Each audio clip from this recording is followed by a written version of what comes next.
네, 65회 조사요원 문제 1, 물음 2번 풀이하겠습니다. 물음 2번은 주거용 부동산 임대 소득에 관한 자료입니다. 자료 2라고 나와 있고 한번 천천히 문제를 읽어보겠습니다. 자료 2번을 읽어볼게요. 1. 이석이와 배우자 박세화가 보유 중인 주택의 이용 현황은 다음과 같다. 주택 1. 이석이 소유, 계약일자 2021년 1월 1일, 보증금 5억, 월 임대료는 매월 말 지급하는 지급 약정입니다. 170만 원, 기준시가 3억, 전용 면적은 85제곱미터, 계약 기간은 2년. 주택 2는 역시 이석이가 보유하고 있고 2021년 1월 1일에 계약을 했네요. 3억, 보증금 3억을 받고 월 임대료 150만 원씩 받기로 했네요. 기준시가 2억, 전용 면적은 60제곱미터, 계약 기간은 2년 동안 임대를 줬네요. 주택 3, 박세화, 배우자인 박세화 소유로 되어 있고 계약 일자는 따로 없어요. 이거는 내가 임대한 그 계약 일자인데 아니고 우리가 직접 사는 거야. 주택 3에는 우리 가족이 사는 겁니다. 이석위, 박세화 가족이 살고 있습니다. 주택 1, 주택 2는 그 제3자한테 우리가 임대를 준 거고요. 세를 놓은 거고 주택 3에는 가족들 실제 박세화 이석이가 실제로 거주하고 있네요. 기준시가 4억이고 전용 면적은 103제곱미터라고 합니다. 2. 주거용 부동산 임대업 관련 2021년도 손익계산서는 다음과 같다. 잠깐 이거 지우고 손익계산서 필기되어 있는 걸 무시하세요. 지금은 자 대변이 수익이죠. 차변이 비용이죠. 자, 손익계산서. 대변에 적히는 거는 이석위의 지금 부동산 임대업이라고 주택 임대업, 부동산 임대업에 관련된 수익. 지금 손익계산서는 아까 전에 그 자료 1에서 나온 거는 그 제조업에 관련해서 된 자료였어요. 그죠? 제조업에 관련된 자료였고 지금 이 자료 2에 있는 거는 뭐다? 주택 임대업, 주거용 부동산 관련된 것만 지금 이 자료 2번에 있는 겁니다. 자, 오른쪽에 대변에 적히는 거니까 뭐예요? 수익이죠, 수익. 자, 임대료 월세. 자, 임대료 여러분 헷갈리면 안 돼요. 임대료 내가 지금 월세를 준 거야. 주택 1, 주택 2를 월세를 줬죠. 월세세를 놓고 매달 월세를 받을 거 아니에요. 그죠? 임대료는 수익이야, 수익. 대변에 적히잖아. 임대료 수익. 오른쪽에 대변. 여러분, 임차료는 내가 세입자 입장에서 내는 비용일 때는 임차료야. 차변에 적히겠지? 비용. 알겠죠? 헷갈리면 안 돼. 여러분, 대변 차변이잖아. 임대료는 오른쪽에 적히니까, 대변에 적히니까 임대료 수익이야. 수익. 임차료라고 만약에 어디 적혀 있다면, 내 입장에서 차변에 적히는 거예요. 비용이죠? 비용. 임차료라면 내 입장에서 내가 세 들어있는 거야. 비용. 됐죠? 자, 임대료, 월세를 내가 지금 받는 거예요. 3,840만 원. 야, 너무 좋겠다. 그죠? 자, 1년 동안 3,840만 원만큼 임대료로 받은 거야, 내가. 이자 수익 260만 원. 자, 왼쪽에 적혀 있는 애들은 일단 비용이겠지. 제 비용, 여러분, 제는 여러 제자. 제 비용 1,440만 원, 인건비 1,200만 원, 소득세 60만 원이고, 여러분, 차변에 당기 순이익 1,400만 원 적혀 있는데, 이거는 여러분, 당기 순이익이 비용이란 뜻이 아니죠. 그죠? 그런 의미가 아니에요, 당연히. 수익은 오른쪽에 적고 비용은 왼쪽에 적으면 수익이 비용보다 클 거니까 지금 크죠? 수익이 더 크니까 비용을 초과하는 요만큼이 뭐다? 당기 순이익이 되겠죠. 수익에서 비용을 뺀 게 당기 순이익이니까 순이익이니까 이거는 그냥 빈칸에 적혀 있는 거다라고 생각하면 돼요. 당기 순이익 1,400만 원 이거를 보실 때 해석할 때 그냥 당기 순이익이 1,400만 원이구나 그냥 이렇게 생각하시면 돼요. 왜 왼쪽에 적혀 있지? 왜 왼쪽에 적혀 있겠어요? 수익이 오른쪽에 적고 비용을 왼쪽에 적었는데 수익이 더 크니까 왼쪽에 지금 빈칸이 생긴 거야. 그 빈칸이 뭐예요? 빈칸이 의미하는 게 당기 순이익을 의미하겠지. 수익에서 비용을 뺀. 그래서 그냥 왼쪽에 적혀 있는 거예요. 혹시 의문을 가지시는 분 있을까봐 당기 순이익 1,400만 원이라는 걸 표현하는 거야. 그죠? 오케이. 계속 읽어볼게요. 1.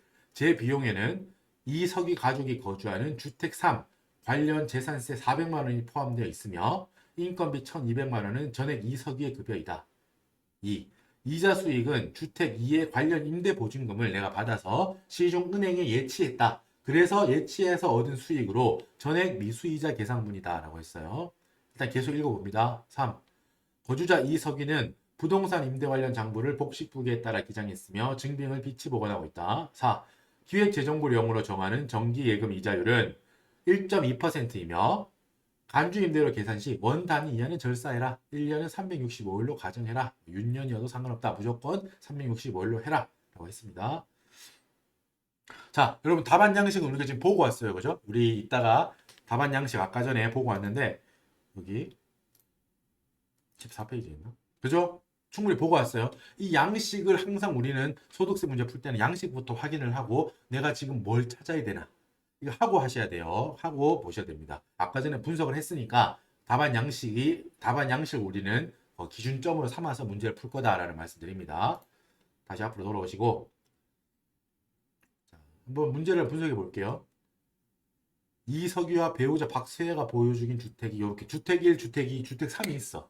자, 우리 집이 주택을 3채를 가지고 있는데 주택 1, 주택 2는 이석유의 내가 본인이라고 할게요. 그 배우자는 박세화. 이석유가 지금 50대 남자였죠. 내가 이석이다. 그 배우자, 그 부인이 이 박세화다라고 가정을 합니다. 자, 내 이름으로 주택 1, 주택 2를 보유하고 있어요. 그리고 주택 1, 주택 2는 어떻게 했다고요? 자, 월세를 받고 보증금 얼마씩 받고 월세 받는 세를 놓은 거예요. 세를. 주택 1, 주택 2를 세를 넣고 있고 우리는 주택 3에 살고 있어요. 그죠? 우리 가족은 모두 주택 3에 살고 있습니다. 자, 그리고 그거를 우리가 복식부기 의무자니까 손익계산서에 이렇게 잘 적었어요. 그죠? 자, 일단 1번부터 천천히 한번 분석해 봅니다. 여러분 일단 이거부터 체크해야 돼. 주택 수를 계산하잖아. 일단 명의가 어떻게 돼? 내 명의, 이석유의 명의로 돼 있는 게 두 채. 주택 1, 주택 2. 주택 3은 박세화, 부인이 갖고 있어요. 여러분, 우리가 주택 수를 계산할 때는 여기 읽어볼게요. 여기 같이 읽어보세요.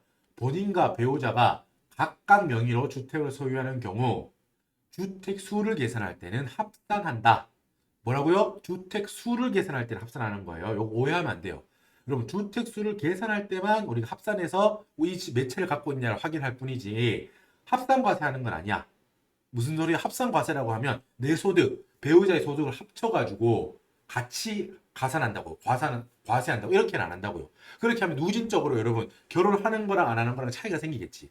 예를 들면 우리가 결혼하지 않고 예를 들면 남자 A가 1억을 벌고 여자 A가 1억을 번다. 그럼 1억에 대한 우리가 그걸 낼 거 아니에요. 그죠? 세금을 낼 건데 만약 결혼을 했는데 만약 합산 과세하겠다. 그럼 어떻게 돼요? 2억으로 합쳐가지고 한 방에 이거를 계산하겠다라고 하면 누진세가 적용되니까 세금을 훨씬 많이 되겠죠. 많이 내게 되겠지. 우리나라는 누진 합산과세 하지 않아. 한정적으로 우리가 뭐 그 공동사업 뭐 이런 거 할 때 한정적으로 하는 경우가 있긴 있는데 그런 거는 따지지 않고 일단 우리 시험에 그거 안 나오니까 그렇게 생각하지 않고 우리는 그냥 합산과세는 우리 소득세 없다 이렇게 생각해도 돼요. 개인과세 하는 거야. 나 따로 우리 와이프 따로 이렇게 한다고 생각하면 돼요. 다 따로 하는데 다만 이 주거용 부동산이라고 하는 거는 우리가 그냥 가족 단위로 뭔가 보유하고 이렇게 하기 때문에 일단 주택 수를 계산할 때는 내가 가진 거나 우리 뭐 부인이든 뭐 가족이 가진 거를 이렇게 할 때는 본인과 배우자 건 합치는 거야. 본인과 배우자. 합산 수 계산할 숫자만. 그러니까 예를 들어서 이석이 너 주택 몇 개 갖고 있냐? 라고 할 때 나는 이석이로는 두 개잖아. 주택 1, 주택 2, 두 개밖에 없잖아요. 두 개입니다. 라고 하지 않고 숫자 물어볼 때는 너 몇 개 갖고 있냐라고 할 때는 어떻게? 와이프가 갖고 있는 것도 합친다고요. 세 개야, 세 개. 알겠죠? 계산할 때만 숫자로 할 때로만. 알겠죠? 이렇게 세 개 해서 자, 이게 어디에 영향을 끼치냐? 여기 위에 보세요. 정리해놓은 거 보세요. 일단 주택 임대 소득을 과세하는 체계를 한번 살펴볼게요. 주택 임대 소득 과세하는 체계. 만약에 여러분 내가 1주택 소유자다. 1주택 소유자는 만약에 그거를 내가 1주택만 소유하고 있는데 그거를 임대를 누구 줬다. 그럼 비과세예요. 비과세. 그 임대소득은 과세하지 않아. 여러분이 1주택 소유자는 지금 헷갈리면 안 돼요. 내 집이 한 채 있고 나머지 하나를 지금 임대한 이 경우를 말하는 게 아니야. 지금 우리 집 내 주택 내 이름으로 된 하나야 하나. 내 와이프랑 우리 부인 합쳐서 부부 합쳐가지고 주택을 하나를 갖고 있어요. 명의로. 그런데 우리는 지금 다른 데서 전세를 살고 있어. 예를 들면 전세를 살고 내가 원래 사정이 있어가지고 내 원래 집은 어디에 세를 줬다. 이 경우를 말하는 거야. 알겠죠? 그런 경우 있을 수 있잖아. 살다 보면 그죠? 우리가 뭐 직장이 어디 다른 데를 배치받거나 이런 경우 내가 뭐 이 자가가 있는데 여기를 팔진 않고 일단 여기 두고 이걸 임대 놓고 나도 그 직장 근처로 이사를 가서 거기에 세 들어 사는 경우 뭐 이런 경우겠죠? 그러니까 1주택 소유자라는 거는 내가 하나를 갖고 나머지 하나 그것도 내 거야. 이게 아니야. 그 헷갈리면 안 됩니다. 1주택 소유자는 내 거를 어디에 누가 내 거를 누구한테 세주고 나도 다른 데 가서 세 들어 사는 경우. 안 살 수는 없겠죠. 어디에서도 살고 있지 않다. 이건 말도 안 되니까. 그 경우를 말하는 겁니다. 이 경우에는 그 임대에서 받는 소득은 비과세입니다. 다만 여러분, 이 고가주택은 과세를 합니다. 하나라도.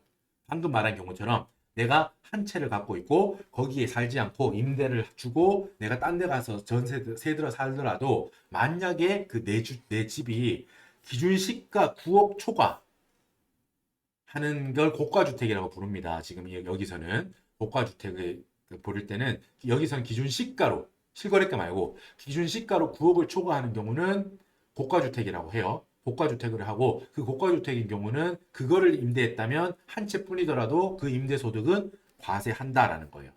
오케이? 됐습니다. 자, 2주택 소유자는 어때요? 2주택 소유자는 그 임대료는 과세합니다. 임대료 과세해요. 간주 임대료는 과세하지 않습니다. 두 채까지는. 두 채를 내가 갖고 있어요. 두 채 갖고 있으면 내가 뭐 두 채를 갖고 있는데 두 채 다 세를 주고 내가 어디 가서 전세로 살든 하나를 갖고 있고 하나를 세를 주든 어떤 경우든 내가 두 개를 갖고 있는데 임대소득이 발생한다면 그 임대소득은 과세합니다. 임대료, 월세 과세한다고. 간주 임대료, 우리 보증금을 전환한 거 있죠. 보증금을 기준으로 해가지고 간주 임대료 계산하잖아. 이따가 말씀드릴 거예요. 간주 임대료라고 한다고. 간주 임대료는 계산하지 않아. 그냥 월세 받는 것만 세금 매깁니다. 보증금에 대해서는 간주 임대료 계산하지 않아. 근데 3주택 혹은 3주택 이상을 보유하고 있다면 당연히 과세고요. 2주택도 포함하는 거니까 당연히 과세. 임대료, 월세 당연히 과세해. 그리고 중요한 거 뭐? 여기. 간주 임대료도 과세합니다. 여러분 간주 임대료 간단히 뭔지만 그냥 개념만 설명드릴게요. 임대료는 그냥 말 그대로 그냥 월세 받는 거 생각하면 돼. 내가 뭐 한 달에 100만 원 받는다. 그럼 1년에 1200만 원일 거 아니에요. 그 월세 그거 말하는 거야. 그거 임대료 과세합니다. 간주 임대료는 그런 거예요. 예를 들어서 내가 전세를 만약에 어디 놨어. 그럼 월세는 안 받는다고 해요. 월세 안 받아. 전세는 받아. 전세를 전세 보증금을 만약에 한 1억쯤 받았어. 월세로 만약에 100만 원씩 안 받고 그냥 1억은 좀 적나? 3억 할까요? 너무 부럽다 그죠? 아무튼 그 월세 안 받고 난 전세로 3억 났다라고 해봐. 어디에 3억 났어. 그러면 어디 할 때 야 나 월세 안 받으니까 세금 안 낼 거야. 뭐 임대료 안 받잖아. 안 낼 거야. 이럴 수 없다는 거야. 뭐 3주택 이상이라면 자 그거를 네가 보증금 받은 거를 은행에 넣을 거 아니에요. 뭐 그 가정하는 겁니다.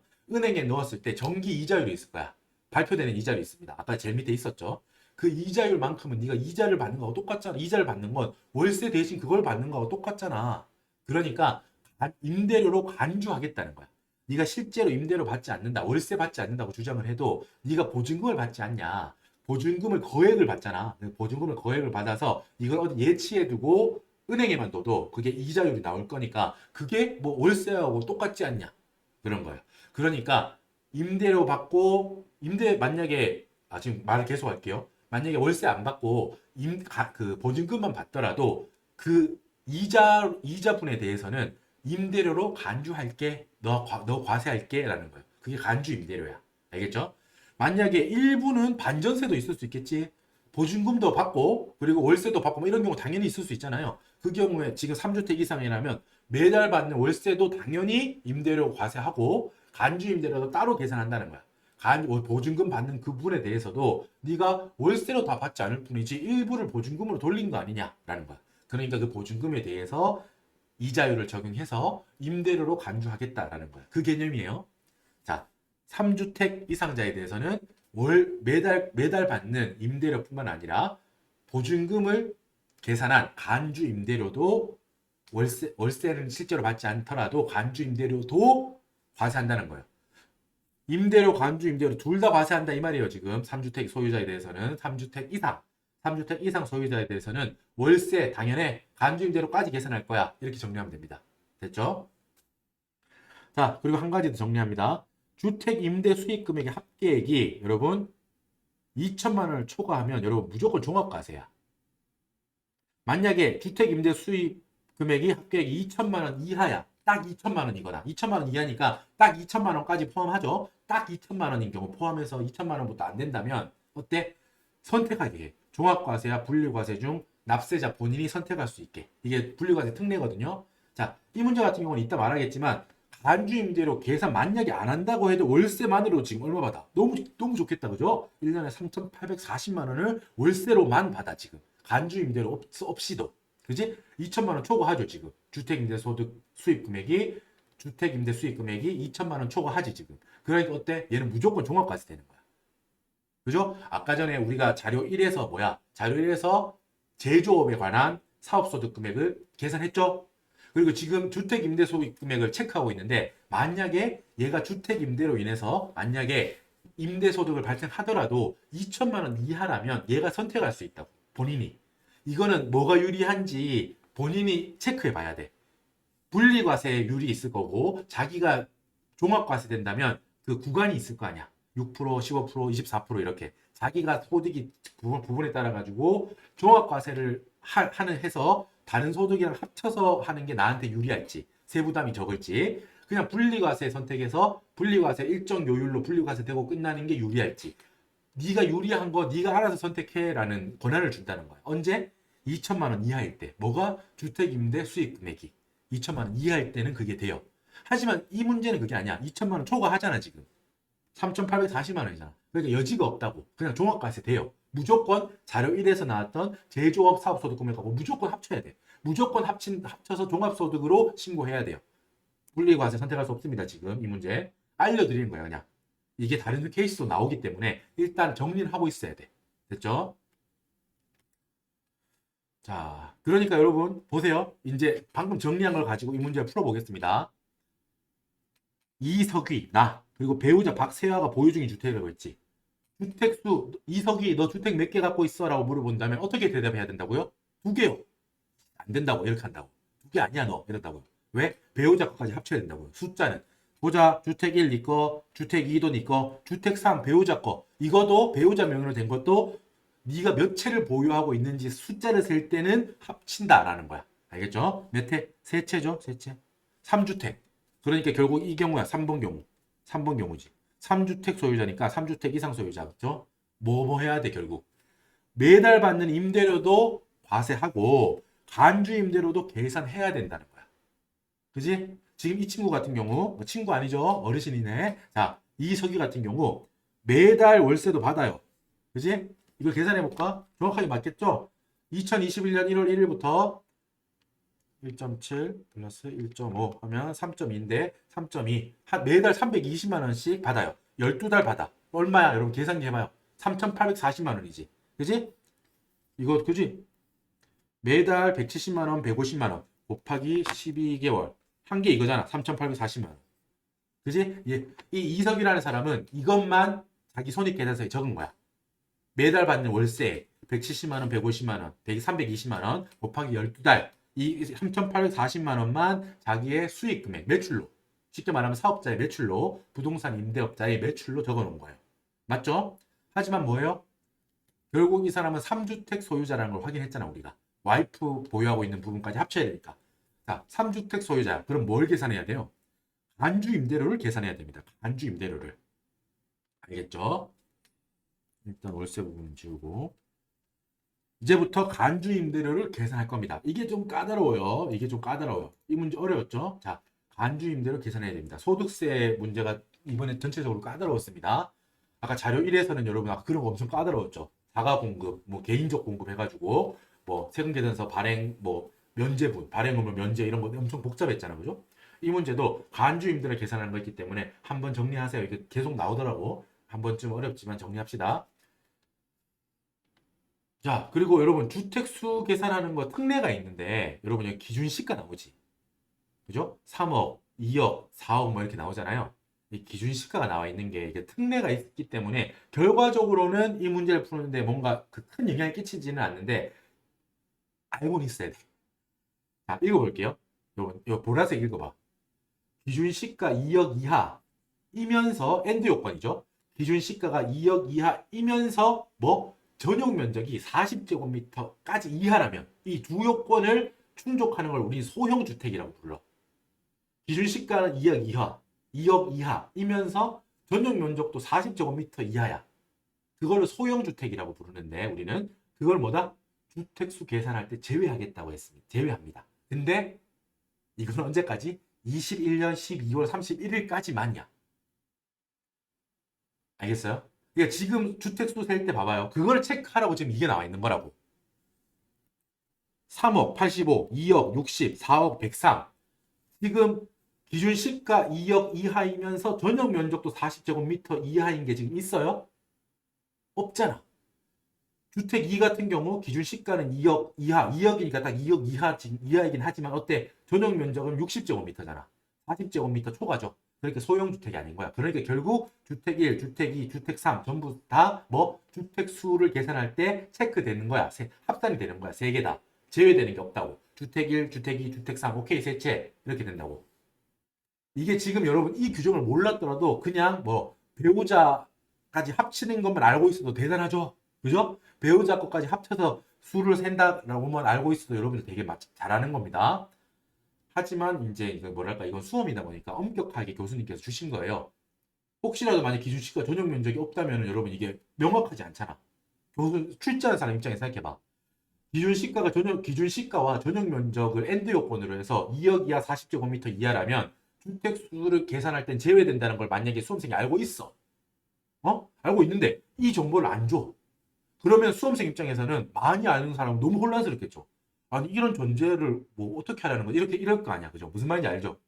그러니까 그런 정확한 거를 논리적으로 흠결이 없도록 하기 위해서 교수님께서 이 자료를 주는 거야. 기준 시가랑 전용 면적을 다 이렇게 체크하시라고 하라고 주는 건데 몰라도 됐다는 거죠. 여기까지 몰랐어도 대세 지장은 없다라는 거예요. 자, 그리고 이 규정은 언제까지? 21년 말까지만 있습니다. 이 규정이. 21년, 만약 22년도다. 그러면 이렇게 소형주택이라고 해서 주택수에서 제외한다. 이렇지 않습니다. 21년도 말까지만 적용되는 한시적 규정이기 때문에. 자, 됐죠? 너무 세세하긴 하죠. 여기까지 하기가 좀 이제 쉽진 않아요. 수험생 입장에서. 일단은 간주임대로 보겠습니다. 자, 여러분 간주임대로에 대한 설명을 잠깐 드려볼게요. 간주임대로. 아까 개념은 말씀드렸지. 간주임대로를 어떤 거라고? 우리가 여러분 간주임대로 법인세에서도 많이 들어보셨잖아. 이게 부가세에도 있어. 다 있어. 이 간주임대로는 법소부 세 군데 다 있는데 조금씩 다 다르거든요. 조금씩 계산하는 게 다 달라. 엄청 싫지? 달라요. 근데 일단 간주임대로는 세 군데 다 있고 일단 요즘은 여기 이게 많이 나오거든요. 소득세에 있는 간주임대로가 시험 많이 나오기 때문에 일단 체크해 봅시다. 일단 취지 자체는 그거였어요.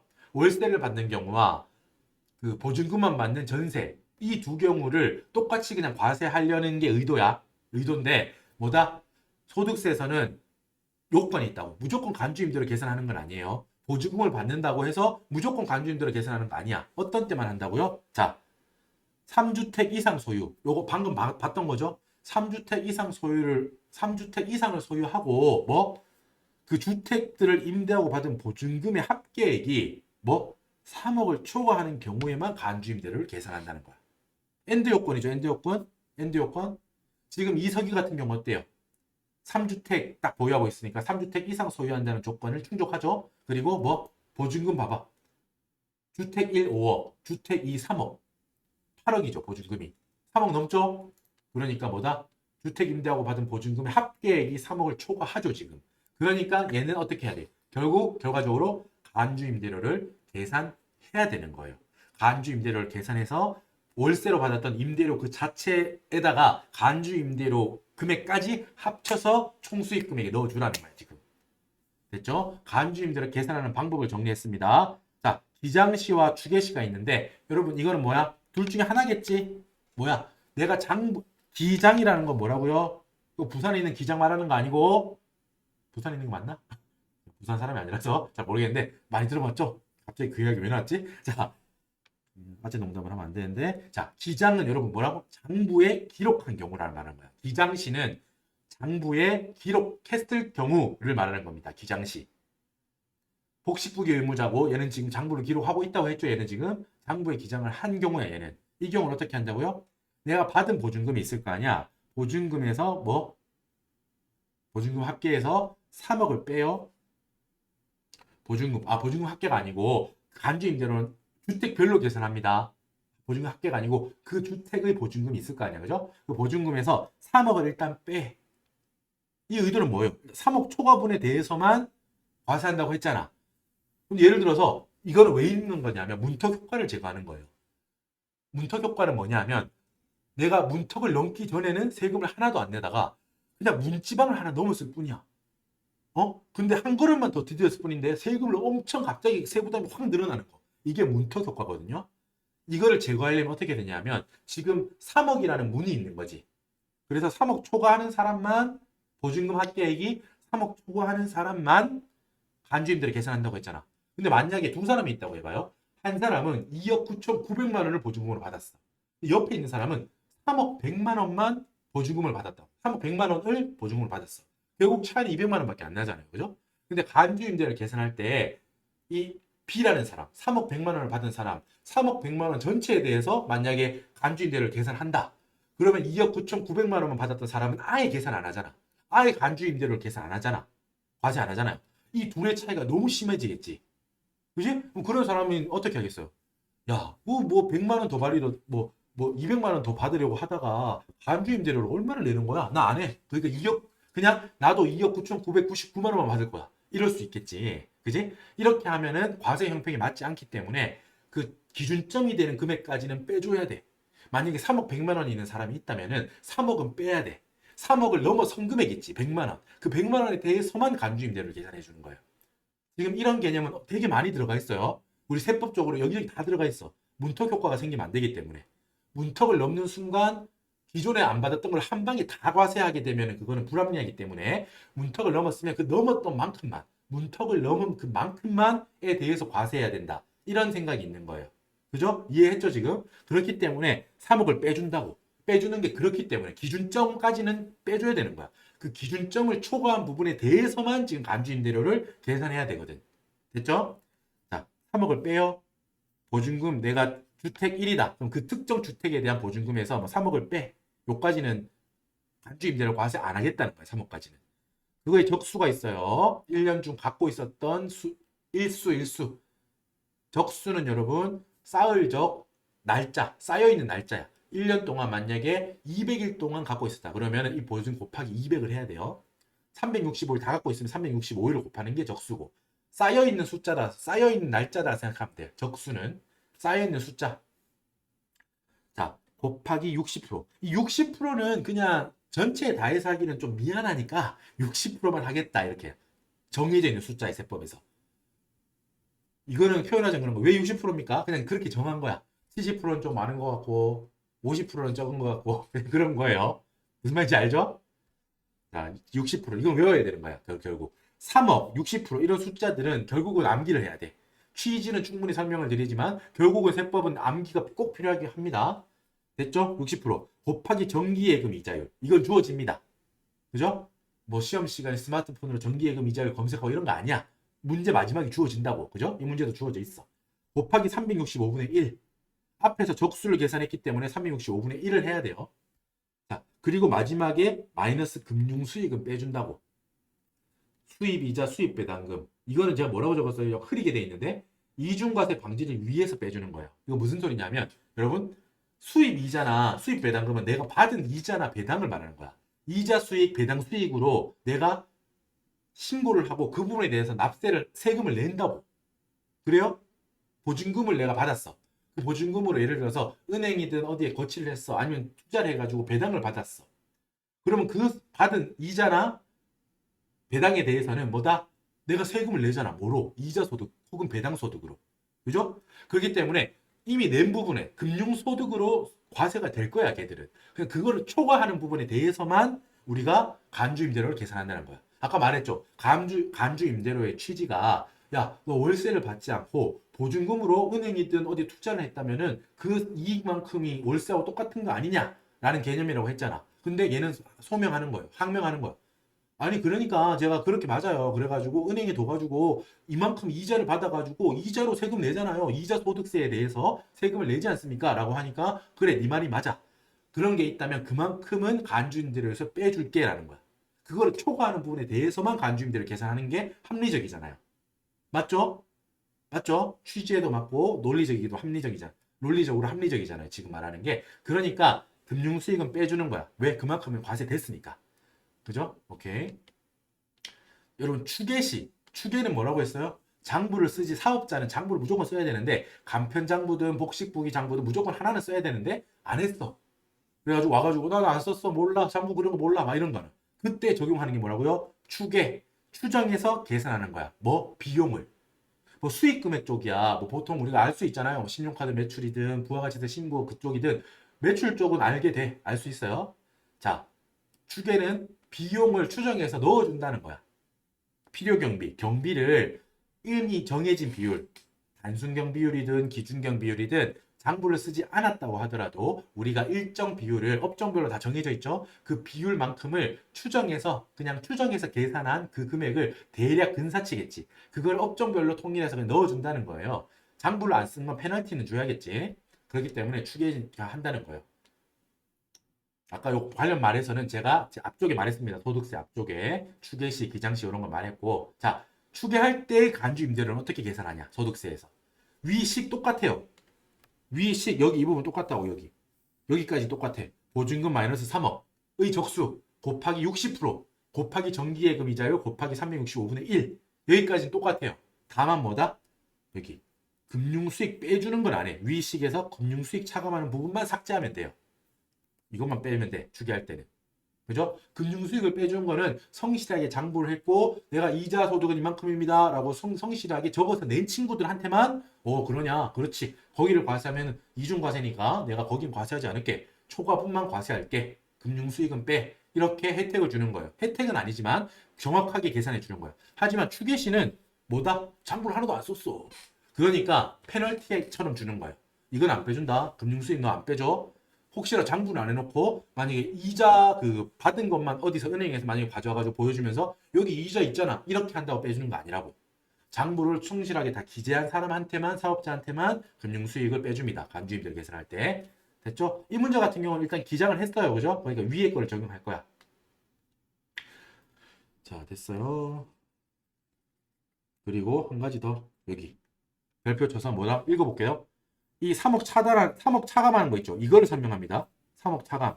이 3억 차감하는 거는 여러 채, 뭐 지금 이 사람 같은 경우도 이석이도 주택 1, 주택 2 이렇게 두 개잖아. 두 개를 그 임대하고 있잖아요. 뭐 10개 있는 사람도 있고 100개 있는 사람도 있고 있겠죠.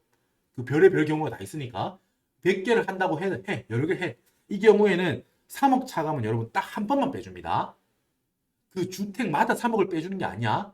우리가 지금 이 3억에 대해 3억 초과라고 하는 거는 이 사람 기준으로 이 사람이 보유하고 있는 전체 주택 수 다 합쳐서 가지고 거기서 3억을 지금 빼주는 거야. 3억 초과분에 대해서만. 무슨 말인지 이해가 되죠? 응? 되죠? 예를 들어서 두 채를 갖고 있어. 4억, 4억 이렇게 내가 보증금을 받았다고 해봐. 그러면은 3억 뺀다고 해서 야 주택 1에서도 4억에서 3억 빼서 1억 주택 2에서도 4억에서 3억 빼서 1억 1억에 대해서만 각각 1억에 대해서만 간주임대료를 계산하는 게 아니야. 3억은 딱 한 번만 빼줘. 한 사람한테. 주택 1, 주택 2 중에서 하나만 빼준다고. 한 번만. 그러니까 예를 들면 주택 1부터 뺀다고 하면 주택 1은 4억에서 3억 빼니까 1억에 대해서 간주임대로 계산하죠. 주택 2는 지금 이제 뺄 3억이 없지. 그러니까 4억 그 자체에 대해서 간주임대로 다 계산한다고. 알았죠? 이게 봅시다. 3억 차감은 여러 개의 주택이 있다고 하면 내가 여러 개의 주택을 임대했다고 하면 그 중에서 보증금의 적수가 가장 큰 주택의 보증금에서부터 순서대로 적용한다. 자, 이 문제에서는 어때요? 주택 1이 여러분 봐봐. 계약 일자는 2021년 1월 1일이니까 둘 다 1년 2021년 365일 내내 갖고 있었지.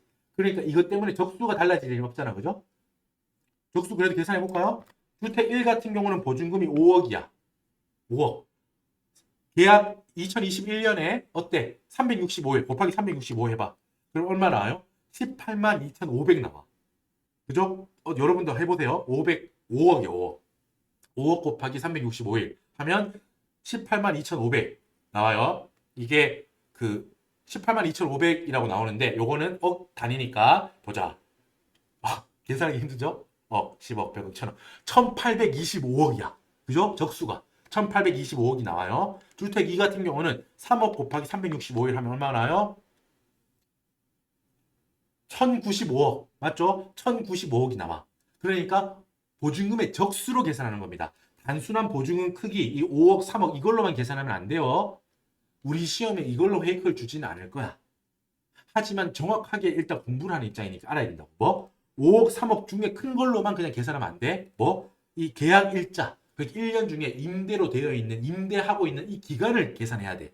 예를 들어서 보증금이 5억인데, 5억이야? 근데 만약에 이건 100일밖에 없었어. 만약에 한 뭐 2021년 뭐 한 10월 1일 막 이렇게 했다면은 100일 뭐 그렇겠죠. 90일 이렇게. 그러면 5억 곱하기 90일밖에 안 돼. 그죠? 그러면은 450억 이렇게밖에 안 되겠지. 하지만 이 3억이라고 만약 3억은 1년 내내 있었다. 이러면 어떻게? 방금 한 것처럼 1000억이 넘잖아. 보증금의 적수로 하면. 그러니까 이 주택 2부터 3억을 빼준다고. 이거는 세법이 나와 있는 거기 때문에 정확하게 일단 강의할 때는 해야 되잖아. 그죠? 근데 걱정 안 해도 돼. 지금 말하는 거까지 우리 시험에서 하지 않을 거야. 우리 지금 전문 이쪽 시험이 아니기 때문에 그렇게까지 까다롭게 모든 함정을 다 설치해서 하지 않을 거라고 저도 생각하고 기출에도 그렇거든요. 그래서 너무 그 스트레스는 안 받아도 돼요. 그냥 제가 지금 강의하는 입장이니까 그래도 강의할 때는 정확하게 세법대로 해야 될 거 아니에요. 그죠? 그러니까 말씀드리는 거예요.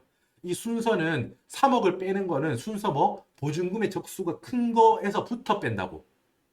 주택 1이 결국 뭐다? 5억인데 365 곱하니까 더 크겠죠. 둘 다 같은 숫자만큼 있었으니까. 주택 1에서부터 먼저 빼주는 거야. 그죠? 3억은 주택 1에서만 빼줍니다. 만약에 여러 채가 있는데 주택 1에서 빼고 3억이 다 안 빠고 만약에 2억 주택 1이 만약에 적었다. 지금 2억밖에 안 됐다. 그럴 수도 있겠지. 간주임대로 계산할 때는 애초에 간주임대로 판단 자체는 보증금들을 합쳤으니까 주택이 막 100개씩 있다고 해봐. 1억씩만 받아도 합치면 100억이잖아. 근데 3억 초과하니까 간주임대로 계산할 거라고. 그지? 근데 3억을 뺄 때 전부 다 똑같이 1억이라고 하면 보증금 족수 계산해서 3개만 뺄 수 있겠죠. 주택 1, 2, 3에서 1억, 1억, 1억 빼면은 3억 다 소진되겠지. 이런 식으로 앞에서부터 빼줍니다. 보증금의 족수가 큰 친구부터 이렇게 빼줄 거예요. 하지만 이 문제 같은 경우는 주택 1에서 그냥 3억 빼면 그냥 끝나죠. 그냥. 주택 1 보증금 자체가 5억인데 거기서만 3억 먼저 빼준다. 이렇게 생각하면 돼요. 자, 여러분 여기 이제 계산합니다. 따라오세요. 주택 1의 간주임대로 계산할 거예요. 주택 1의 보증금 얼마야? 5억. 자, 여기서 먼저 3억 뺀다고요. 3억 빼. 3억 초과분에 대해서만 간주임대를 계산한다고요. 3억 뺐죠? 곱하기 365일. 왜? 2021년 1월 1일부터 계속 임대했잖아. 1년 내내 임대하고 있었잖아. 2021년 1년 내내. 365일 계속 임대했습니다. 곱하기 60%. 이건 외워야 된다 그랬어요. 3억 60% 이런 거 외워줘야 돼. 그죠? 곱하기 1.2%. 여러분 1.2%는 문제 끝에 나오죠? 항상 나와 있어. 여기 봐봐. 4번.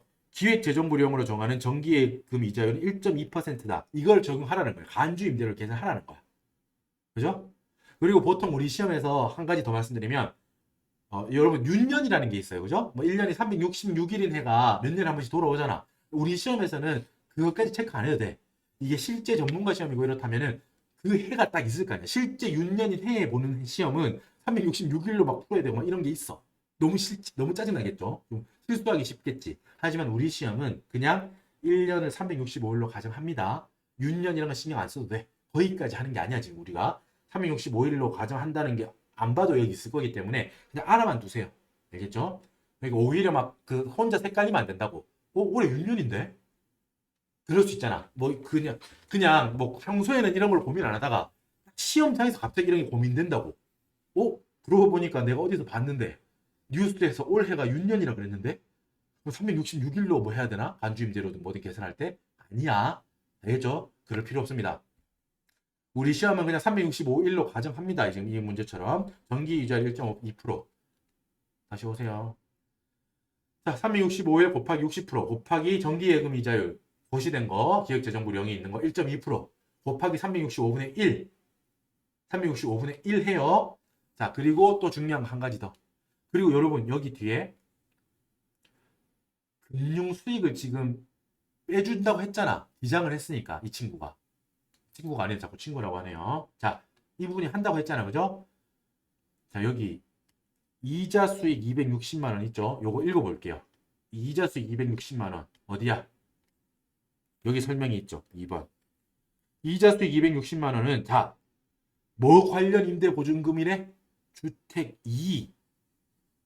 주택 1 아니고 주택 2 관련 임대 보증금. 이 3억이잖아. 이 3억. 이 3억을 은행에 예치했대. 그래서 얻은 수익이래요. 그죠? 260만 원을. 결론부터 말합니다. 이 이자수 260만 원은 주택 1에서는 못 빼요. 해당되는 그 주택 2 간주임대를 계산할 때만 뺄 수 있어.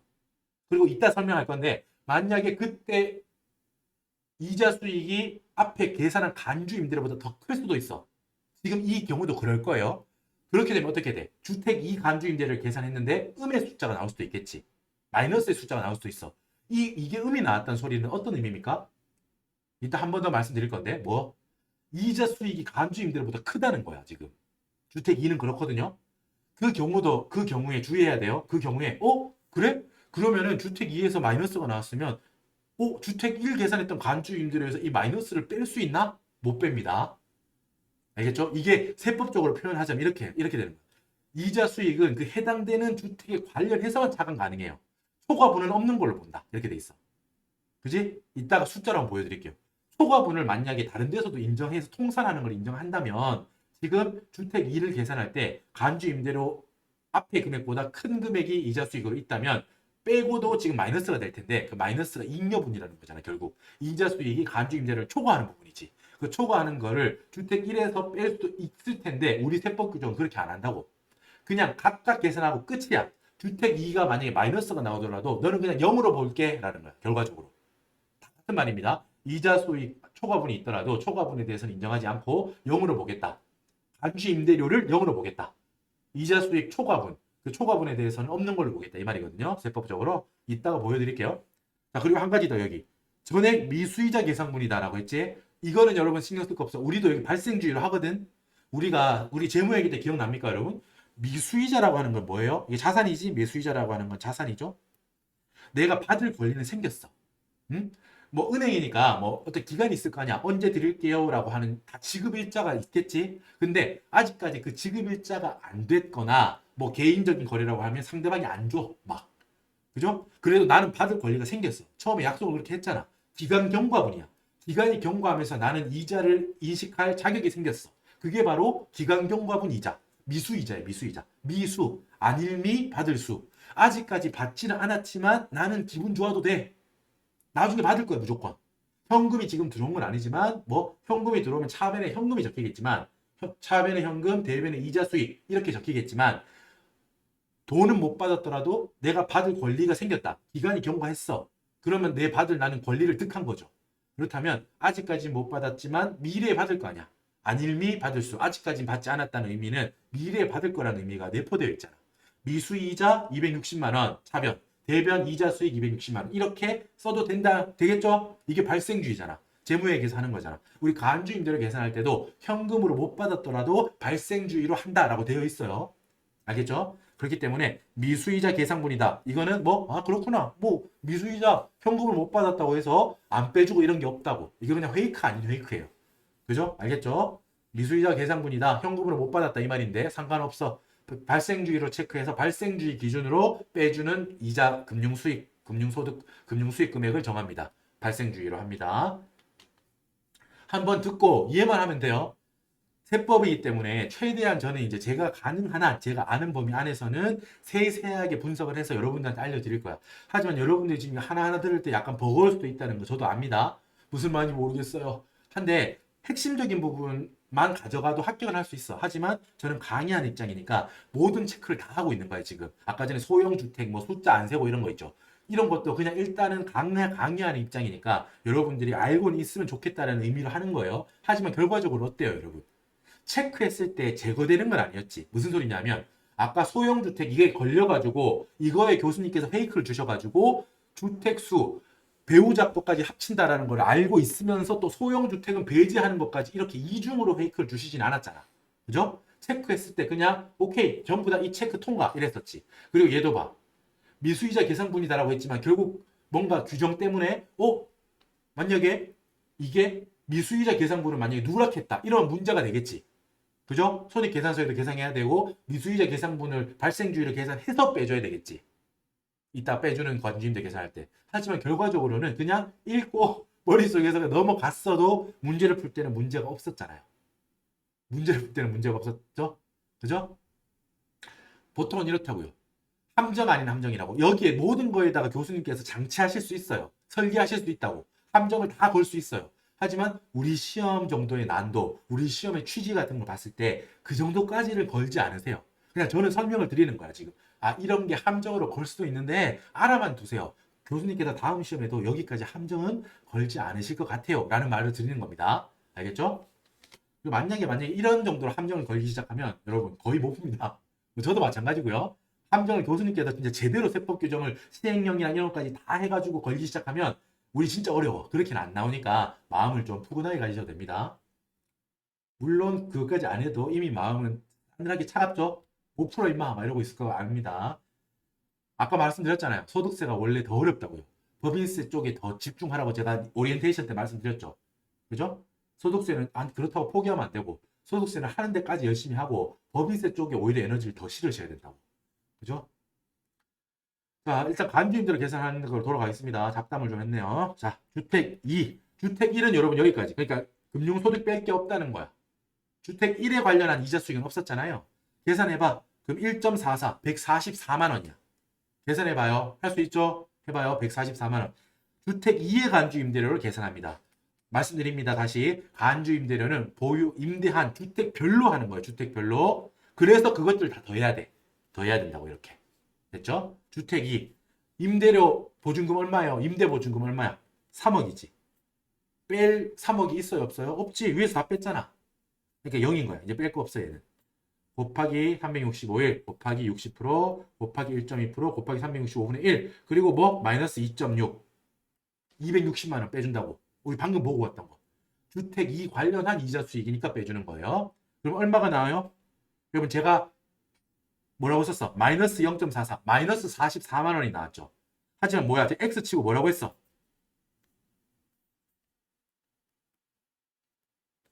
X치고 뭐라고 했습니까? 음이 나왔을 때는 0으로 본다고 했어. 간주임대료가 마이너스 계산했더니 마이너스가 나왔다는 거는 그때는 0으로 본다고. 이게 결국 뭐라고요? 같은 표현이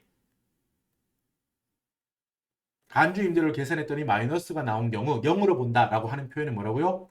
금융수익은 해당 주택에 한해서만 차감한다고. 주택 2에서만 뺄 수 있어. 지금 2.6을 빼서 마이너스 0.44가 나왔다는 거는 뭐예요? 앞에 이 계산한 이 숫자들이 이 단계에서 나온 게 얼마라는 거야? 계산해 볼까요, 실제로?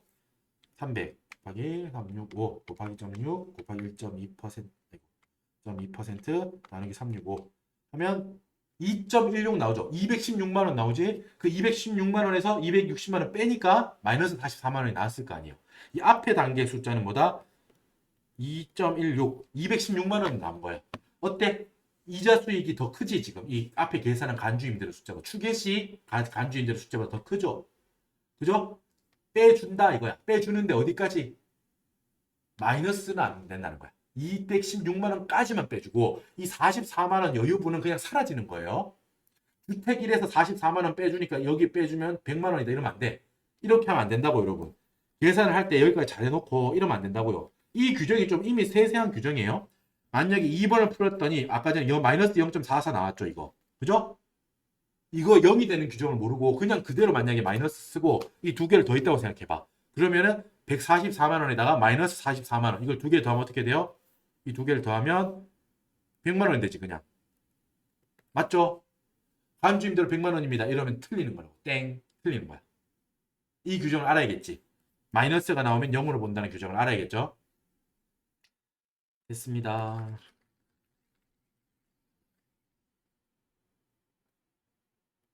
자, 1번 주택 1의 간주임대료 144만 원. 주택 2의 간주임대료는 0 없어. 간주임대료 합치면 얼만데?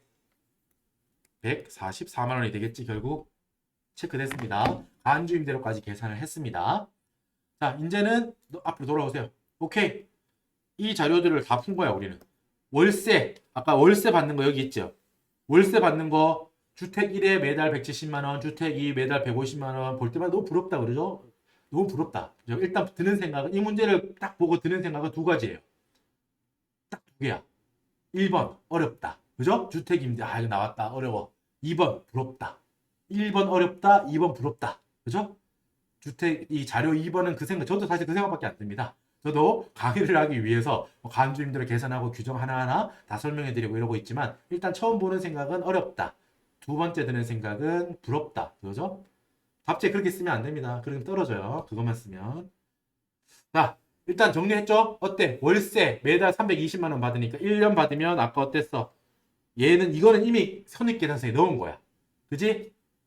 곱하기 12개월 아까 했잖아. 그래서 월세 1년치 월세로 383,840만 원을 받고 있습니다라고 이미 손익계산서에 써서 제출했어. 그지? 됐어. 자, 간주임대료는 이따가 조정할 때 144만 원 구한 거는 추가로 더해주면 되겠죠? 그죠? 일단 얘가 계산한 걸 보겠습니다. 얘가 계산해서 손익계산서에 적어서 보고한 내역을 분석합니다. 이제 여기로 내려온 거야. 지금 2번으로 내려온 거예요. 손익계산서 복식부기 의무자 너 착하 잘했네. 그랬다는 거예요. 자, 1번 여기부터 하나씩 체크해 볼까요? 월세 3,840만 원. 오케이 잘했다. 아까 계산해 보니까 맞았지. 그지? 매달 320만 원 곱하기 12개월이니까 맞아요. 여기다가 이따가 뭐 해주면 돼? 간주임대료 뭐? 144만 원. 요거 이따가 더해주면 될 거예요. 조정해 줄 때. 자, 이자 수익 260만 원이라고 적혀 있는데 요거 주의하라고 했잖아. 아까 뭐라고 읽어볼까요? 일단 이 이자 수익은 뭐였어요, 여러분? 이 이자 수익은 여기 설명이 있지. 아까 말했던 거 한 번 더 읽을게요. 주택 2, 3억. 주택 2에 관련된 임대보증금 3억을 은행에 넣었어. 그래가지고 은행에 예치해서 받은 돈 이제 260만 원이야. 이거를 뭐다? 난 이렇게 생각한 거야. 이거는 그 사업소득, 내가 이 주택 임대를 하면서 생긴 소득이니까, 이익이니까, 여기 손익계산서 여기 넣어서 사업소득으로 세금을 내야겠다. 라고 생각을 하고 여기 적었는데, 여러분 어때요? 얘는 뭘로 과세돼? 얘는 이자소득으로 과세되는 거야. 그지? 은행에서 여러분, 잘 생각해봐. 은행에서 그 3억을 가지고 와서 얘가 이석이가, 이거 적금 들게요, 예금 들게요 라고 해. 그럼 물어봅니까? 이거 어디서 생긴 돈이에요? 이렇게 안 물어보죠. 그냥 3억 알겠습니다. 1년치 이자율이 몇 퍼센트니까 1년 뒤에 이자랑 찾아가세요. 이렇게 하잖아. 그지? 은행 입장에서는 그냥 1년치 이자를 주면서 원천징수해서 보고하고, 그죠? 납부하고, 나라에 내고, 그죠? 그 원천징수, 영수증 같은 것도 보내주고 이렇게 할 거 아니야. 그죠? 따지지 않는다고. 그냥 이 사람의 이자 소득으로 보고 다 보고한다고. 원천징수까지 해서. 그죠? 이 사람 입장에서도 내가 뭐 원래 갖고 있던 돈을 은행에 넣었든 은행에 넣었든 내가 이번에 보증금 받은 걸로 넣었든 차이가 없잖아. 그냥 은행에서 그 예치한 대가로 받는 거잖아. 지금 은행으로부터 받잖아. 그러니까 이거는 그 원천이 어디 서 있는지 신경 쓸 필요 없어. 이거는 무조건 이자 소득으로 과세되잖아. 과세됩니다. 그렇게 알면 돼요. 알겠죠? 지금 듣고 그렇구나 하면 돼요. 이게 어떤 원천이었든 내가 결국은 은행에 이거를 투자해서 은행에 넣고 배당이 아니고 은행에 투자를 해서 예금을 넣고 이자를 받은 거기 때문에 결국 얘는 금융소득이야. 이자소득, 배당소득이잖아. 이자소득으로 과세가 될 거야. 과세가 안 된다는 게 아니고요. 이자소득 그 카테고리에서 과세돼야 된다고. 지금 여기는 뭐 하고 있어 우리는? 2배4 근년기 뭐 이렇게 있는데 어때? 2배 이자 배당 근로 연금 기타 뭐 이렇게 있는데 사업소득 하부에 있는 카테고리라고. 사업소득을 계산하고 있어. 그러니까 이 사업소득 260만 원 사업소득을 계산할 때 이 260만 원을 어때? 사업소득 금액에 넣어버리면 어떻게 돼? 이중과세 되겠지. 그지? 너는 나가. 너는 여기서 과세될 친구가 아니고 어디요? 이자 소득에서 과세될 친구니까 너는 어떻게 해야 돼? 총 수익 금액 불산입을 해줘야 되는 거야. 법인세로 표현하자면 입금 불산입. 입금 항목이 아니라. 그지? 그 입금 불산입 하잖아. 근데 여기서는 조금 특이한 게 카테고리가 다르잖아. 그러니까 과세가 안 된다는 게 아니고 뭐예요? 사업소득의 총수익 금액이 아니다 이 말이야. 어디서 과세하니까? 이자소득에서 과세 받아야 되니까. 과세할 거니까 너는 나와 라는 거예요. 오해하면 안 돼요. 그죠? 이자수익 260만 원은 총수익 금액 필요불산입 합니다. 그죠? 자, 이거 하나 적을까요? 한번 사볼까? 이게 너무 말 안 하고 적는 거 안 보여드리고 오면 정신없으니까 일단 적을게요. 자, 주거용 부동산 임대소득 금액 계산이라고 해서 이게 지금 이따가 문제 풀 틀이잖아요. 요거 아까 여러분 제가 지금 화면에 나오는 여기 있죠? 여기가 뭐야? 답안 양식을 그대로 지금 여기 갖고 온 거야. 그죠? 여기 봐봐. 단기 순이익 1,400만 원부터 시작한다고. 이 단기 순이익 1,400만 원은 이거 가져온 거잖아. 이거. 이 손익 계산서에서 여기 좌측 밑에 있는 이거. 아까 말했지? 대변은 수익, 차변은 비용. 수익이 비용보다 클 거니까 결국 구멍은 어디 생겨? 왼쪽 밑에, 비용 밑에 구멍이 생기겠지? 비용이 더 적으니까 수익보다. 그만큼이 결국은 당기순이익이다라는 거야. 왼쪽에 당기순이익이 적혀 있다고 해서 이게 비용이라는 말이 절대 아니라고 했어요. 그냥 표현을 하는 거야. 수익 빼기 비용이 당기순이익이다라는 말을 하는 거예요. 1,400만 원. 이 1,400만 원에서부터 시작하라고 교수님께서 서식을 주셨잖아. 1,400만 원에서 시작해. 그지? 그리고 여기서 뭐 가산 조정 더할 거, 차감 조정 뺄 거, 당기순이익에다가 당기순이익에 미치는 효과를 말하는 거야. 당기순이익 1,400만 원에다가 당기순이익을 크게 만드는 조정은 가산 조정이야. 당기순이익을 작게 만드는 조정은 차감 조정이라고. 이해돼요? 더하기 빼기야. 자, 가산 조정에는 두 개가 있습니다. 아까 말했던 거야. 한번 대답해 보세요. 뭐뭐가 있지? 여기. 답이 옆에 있죠? 총수익 금액 산입 혹은 필요경비 불산입. 둘 다 같은 효과야. 약자로 표현하자면 이렇게. 총입, 필불. 이거는 강의용입니다. 강의용으로 이렇게 짧게 줄여서 쓰는 거예요. 총수익 금액 산입. 제가 또 총입, 필요경비 불산입, 필불 이렇게 줄여서 쓰는 겁니다. 이렇게 줄여서 쓰고 있습니다. 이렇게. 자, 아까 한 번만 더 설명드릴게요. 뭐? 자, 당기순이익을 계산할 때는 여러분 어떻게 됐어요? 수익 마이너스 비용이 당기순이익이지. 예를 들어볼게요. 한번 해야겠다. 자, 예를 들어서 수익이 100원이고 비용이 20원. 그래서 내가 당기순이익 80원이라고 보고를 했어. 자, 이렇게 보고를 했다고 해볼게요. 자, 이거를 내가 조정할 거예요. 지금 빨간색으로 조정할 거예요. 분석을 해봤더니 야, 너 수익 100원이라고 했네? 야, 근데 이 100원 중에 막 아닌 걸 빼면 헷갈리겠다. 자, 이 100원 말고 내가 다른 걸 분석해봤더니 야, 너 이거 100원에서 100원 말고 빠뜨린 거 20원이 있던데? 야, 이것도 넣었어야지. 지금 말 잘 들어요. 이렇게 하는 거야. 머릿속으로만 생각하면 돼요. 잘 이해만 하면 돼. 야, 너 손익계산서 작성할 때 수익 100원이라고 했던데 내가 한번 분석해 봤더니 너 빼먹은 거 있더라? 수익 중에 빼먹은 거 있더라? 어떻게 해줘야 돼? 총수익 금액에 산입해 줘야겠지. 이게 바로 총수익 금액 산입. 법인세로 표현하자면 입금 산입이야. 여러분 완벽하게 동일한 거야. 지금 이걸 잘 들어놓으시면 이따가 법인세 공부할 때 똑같은 거 할 거 아니야. 가산 조정, 차감 조정 똑같은 거 할 거거든. 소득 금액 조정 합계표에. 거기서 뭐야? 가산 조정은 뭔데? 입금 산입, 송금 불산입. 차감 조정은 뭔데? 송금 산입, 입금 불산입이잖아. 같은 거라고 완벽하게. 표현만 그냥 동전을 이렇게 보고 저렇게 보고 할 차이일 뿐이잖아. 지금 설명하는 방식이 그거하고 똑같아요. 잘 들어보세요. 다시 한번 말씀드릴게요. 잘 들어보세요. 한 번 더 말할게요. 자, 너 손익계산서에 수익 100원, 비용 20원, 당기순이익 80원이라고 적어놨더라 너. 근데 내가 분석해 봤더니 너 빼먹은 거 있더라. 세법이 말하는 거야. 회계에서는 수익이 100원일지 모르겠는데 내가 야 찾아왔다 이거 봐봐. 얘도 수익에 넣어줘야 돼. 총 수익 금액에 산입해줘야 돼. 플러스 20원. 그죠? 결국 어떻게 돼요 얘는 여러분? 당기순이익에도 20원만큼 플러스 되는 효과겠지? 맞죠? 수익이 증가하는 거는 결국 당기순이익도 늘어나는 효과잖아. 그죠? 반대로 해볼게요. 자, 수익. 야, 너 수익에 100원이라고 적었더라? 야, 근데 너 이 중에 세법은 이 100원이 아니라 이 중에서 10원만큼은 세법에서는 수익으로 안 봐. 세무조정 해야 돼. 이런 경우 어떻게 하겠어? 어떻게 하겠어요? 총 수익 금액 불산입. 수익에서 마이너스 10 하겠지? 이 효과는 어떻게 돼요? 결국 당기순이익도 마이너스 10 효과를 주겠지. 왜? 수익이 커지면 당기순이익도 커지고 수익이 작아지면 당기순이익도 작아지잖아. 그죠? 지금 화면에서 보이죠? 이해되죠? 자, 이렇게 됐고 그렇다면 지금 여기 보라색으로 해볼게요. 보라색으로 이거를 지우고 해도 될까? 자, 같은 경우 여기 조그맣게 한번 써볼게요. 똑같은 거. 똑같이 수익, 비용 20, 당기순이익 80 똑같이 보고했다고 해볼게요. 이번엔 보라색으로 다른 경우를 해볼게요. 비용 측면을 건드려 볼게요. 이렇게 보고를 했어. 지금 왼쪽처럼 이렇게 보고를 했어요. 이렇게 보고를 했어. 근데 분석 세법이 나오는 거야. 재무회계 이렇게 해서 왔어. 보는 거예요. 야, 너 이렇게 보고했더라. 근데 비용 봤더니 야, 너 비용 20원 넣었더라.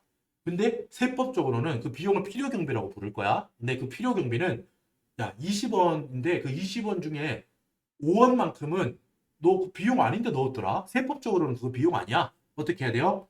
비용에서 마이너스 5원을 해야겠지. 이게 뭐예요, 여러분? 필요 경비 불산입이야. 법인세로 말하자면 송금 불산입이야. 맞죠? 자, 비용이 줄었죠. 그죠? 당기 순이익에 미친 효과는 어때요? 역시 마이너스 5원이에요. 같은 효과야. 아니다. 플러스 5원이야. 이렇게 생각하면, 방금처럼 생각하면 틀린다고. 알겠죠? 여러분 봐봐. 지금 수익 100원에서 비용 20원 빼서 당기 순이익이 80원이죠. 근데 방금 뭐라고 말했어? 다시 정리합니다. 방금 내가 일부러 틀렸을까요? 여러분한테 주의를 환기시키기 위해서 틀렸을까요? 저 사람 장난한 겁니다. 자, 계속 말해볼게요. 자, 야, 너 재무회계, 너 회계에 비용 20원이라고 적었더라? 근데 5원만큼은 세법에서는 비용으로 안 볼 거야. 필요경비로 안 볼 거야. 자, 필요경비에서 불산입 할 거야. 필요경비 불산입 할 거야. 너 비용에서 나와. 5원만큼 나와. 마이너스 5원 했지. 이게 단기 순이익에는 어떤 영향을 끼칠까 봐봐. 수익 100원, 비용이 20원이 아니라 이제 15원이 됐죠. 어때요? 100원에서 15원 빼면 어때? 85원이지. 그지? 그러니까 단기 순이익의 필요경비 불산이 5라고 하면 어때? 단기 순이익에는 플러스 5 효과가 되는 거야. 가산 조정이야. 가산 효과라고.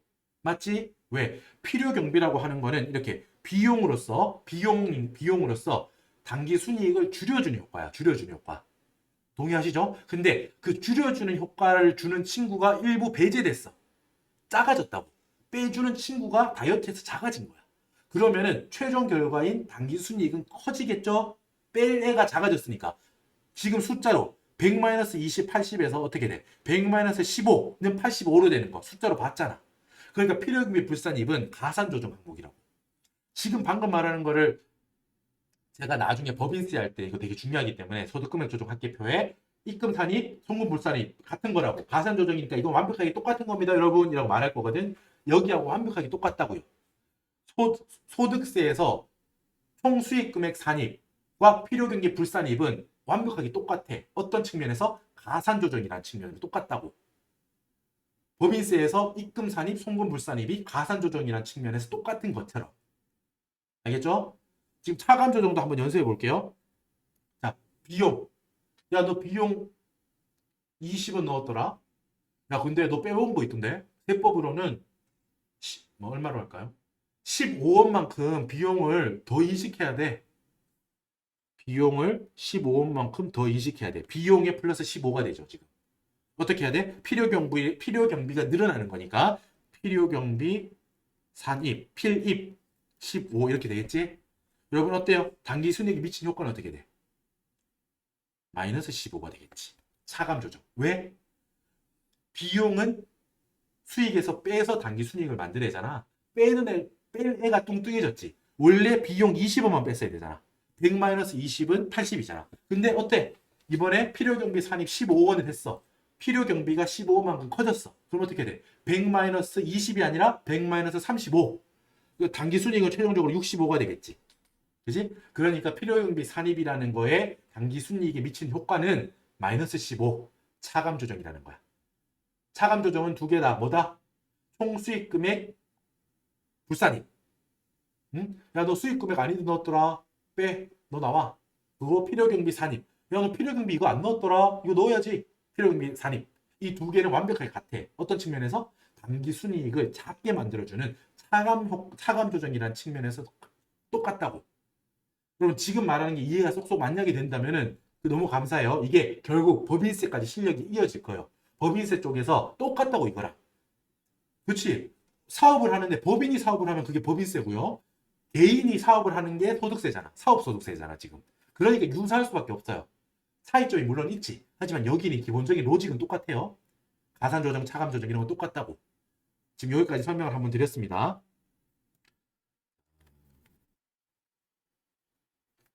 설명이 잘 된 것 같아요. 개인적으로. 잘 됐으면 좋겠습니다. 자, 가산조정, 총수익금액 산입, 필요경비 불산입, 차감조정, 총수익금액 불산입, 필요경비 산입. 요건 차감조정이다. 단기 순이익부터 시작한다는 거 잊으면 안 돼. 단기 순이익부터 시작한다는 거 잊으면 안 돼. 이따가 우리가 법인세, 세무조정 하는 것도 단기 순이익부터 시작하잖아. 당기 순이익에다가 가산 조정 더하고 차감 조정 빼서 우리가 각 사업연수 소득 금액을 구할 거 아니야. 그죠? 이따가 법인세 할 때 하나하나 다시 설명드릴 거예요. 자, 이제 봅시다. 일단 우리가 방금 뭘 하다 왔죠? 여기서 간주 임대료 144만 원 적어버립시다. 간주 임대료 144만 원부터 적습니다. 자, 가산 조정 중에서 순서는 일단 생각하지 말고 순서까지 여러분 답안 양식에 다 적혀져 있었죠? 보고 올까?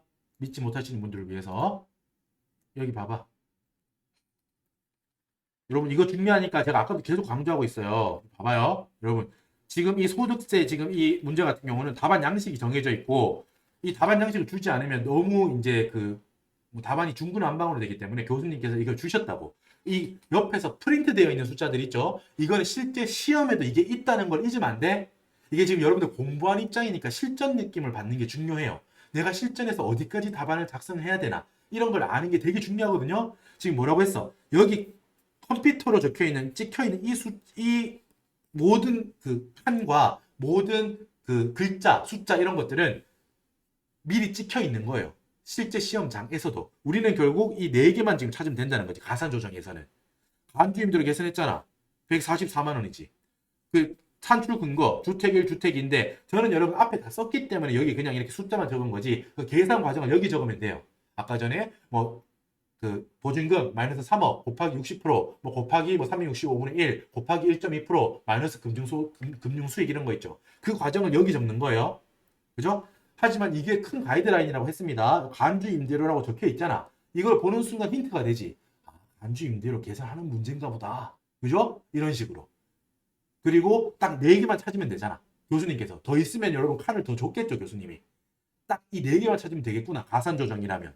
가산 조정에서는. 물론 차감 조정인데 차감 조정도 봐. 한 이자 수익이라고 하나 있잖아. 아, 차감 조정 하나밖에 없구나. 교수님께서 엄청난 힌트를 주는 거라고 지금. 됐죠?